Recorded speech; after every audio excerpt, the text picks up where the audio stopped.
Hi, I'm Rian, And I'm Say. and you're watching Every Car. So, lately we've been hearing a lot of buzz about the latest 300 series Land Cruiser, and we wanted to dig deep and see what the fuss is all about. Toyota has been selling the outgoing Land Cruiser for quite some time now, and $85,000, that's what it's priced right now, it doesn't really feel very luxurious.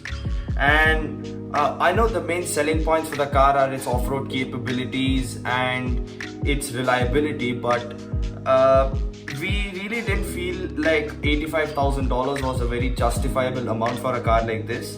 But with the new 300 series Land Cruiser, what we've seen is that the changes made by Toyota may be justifying the premium cost for it. Let's dig deeper into this and see what changes Toyota has made with this new 300 series Land Cruiser. Right before we get into that, please do consider subscribing to the channel because that would really help us out, as well as dropping a like on the video and checking out our last video. It greatly helps out the channel and we appreciate everyone that has subscribed. With that being said, let's get straight into it. So coming to the front end of the cars, we can see that there's an all new redesigned grille, as well as we can see that all the new bumpers, the new headlights, and everything is all redesigned for the 300 series Land Cruiser, and that's pretty exciting. I think the car looks pretty good from the front. So coming in terms of the wheels, they come standard with 18-inch wheels, and you can upgrade to 19s or 20s, and that's what's rumored. So in my opinion, the wheels do look a little small for the car, and maybe if you're not going to be using it for off-roading, then maybe you should consider moving up to the 19s or the 20-inch wheels. In terms of the overall design in the front, I think it looks great. I love how they've modernized the look while also keeping the original Land Cruiser look, like you wouldn't be mistaking it for another car. The new grille design and everything looks great in my opinion.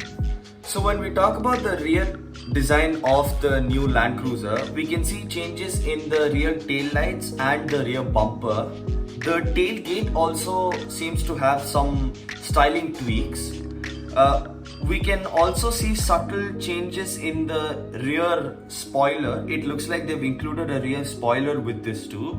Another change in the exterior is the bumper. It looks like they're providing two different types of bumpers. One looks to be the body colored bumper and one seems to be the blacked out bumpers. I think that pretty much covers the exterior design of the new Land Cruiser. So now that we've covered the exterior, coming to the interior, the car is rumored to have a 12.3-inch touchscreen display with navigation and a half analog and half digital gauge cluster display. I think it should have a fully digital display because when you look at the competitors such as the G-Wagon as well as the GLS, they all provide a fully digital display, and I think this should be the same. Some of the more features include a more premium feel compared to the older outgoing model. With that being said, the new Land Cruiser feels a lot more premium and has a lot more metal touches added to it compared to the outgoing model, because we really didn't feel like the outgoing model really justified the price, especially for the quality inside and stuff like that. According to a source named Creative 311, they're going to make sure that they include things like autonomous emergency braking, adaptive cruise control, lane keep assist, lane centering assist, traffic sign recognition, and automatic high beams, which is something that you really need at this price point, and it's really expected at this price point. With all that new technology being added to the new Land Cruiser, they've also made sure not to miss out on the locking differentials, the low range modes, hill descent control, and a lot more off-road aids to make sure that your off-road experience is the best that's possible.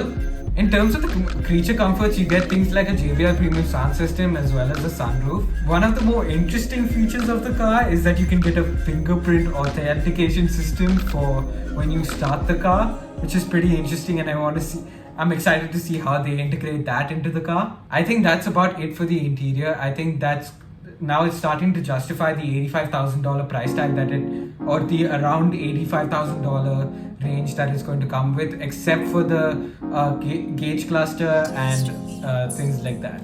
So now when we talk about the engines in the new Land Cruiser, in most markets, it's expected to get the new 3.3 liter turbo diesel, which The Japanese source Creative 311 speculates to be a V6 developing 304 horsepower and 687 Newton meters of torque, which is a healthy improvement over the outgoing model's 268 horsepower and 650 Newton meters of torque. Most probably, the outgoing V8 will be sacked from the engine lineup and will be replaced by V6. Interestingly, the rumors suggest that Toyota will be working on an electric hybrid version of the new Land Cruiser, which should most probably arrive later this year.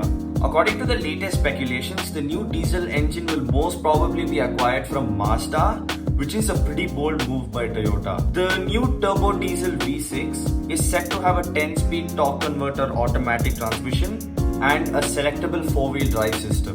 The source Creative 311 reports a non-hybrid 3.5-litre twin-turbo V6, which will be a petrol engine borrowed from the Lexus LS 500, which claims to deliver 414 horsepower and 589 Newton meters of torque, which is a very healthy number. However, Toyota has yet to confirm the official engines they're going to use and their power figure. The sources also claim that the 7-seat layout will only stick to the diesel engines and the petrol engines will only stick to a 5-seat layout. How this will affect the petrol electric engines is yet to be confirmed. That wraps up the engine.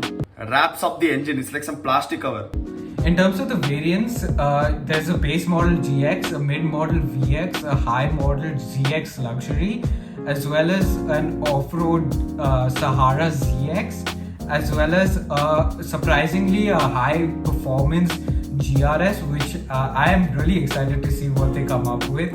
Interestingly, the GRS model will mostly be powered by the same engine that powers the Lexus LS 500, which is the non-hybrid 3.5-litre twin-turbo V6. With all that being said about the car, we should be expecting a release date around June, and I'm really excited for the car to get released because it's been a while since the 200 series Land Cruiser has been around and it's really needed a refresh, and I'm glad that it's being able to get that. Sid, what do you think of the car? I think it's a brilliant car and has the perfect mix of off-roadability and luxury. I feel like it's a very dependable car, and now with all the tweaks in its engine and the more luxurious interiors, I feel like it is starting to justify its cost too. At the end, I'd just like to say that if there was one car I had to live with for the rest of my life, that I can close my eyes and buy it, and a car that I can just say fill it, shut it and forget it, it'll be the Land Cruiser. I completely agree with you, Sid. I think when we look at the Land Cruisers, especially more recently, because of the whole COVID situation, there have been a lot of people that have been buying the older Land Cruisers, and I feel like that's built up the hype for the new Land Cruiser, and I think a lot more people are going to buy the newer Land Cruiser because of the fact that it has so much off-road capabilities, and it's a Land Cruiser, so there's basically no worries with owning it and making sure that something's going to break, because you really don't have to worry about that, and that should be the least of your worries when buying a Toyota, as they say. But yeah, that's what we think about the Land Cruiser. With that being said, I think we're going to wrap up the video here. Let us know what you guys think of the new Land Cruiser down below. Please do consider subscribing again and share this video with all Toyota enthusiasts, and let us know what's your favorite spec on the Land Cruiser, like what engine you choose. I think with that being said, we will see you guys next time. Bye. Bye.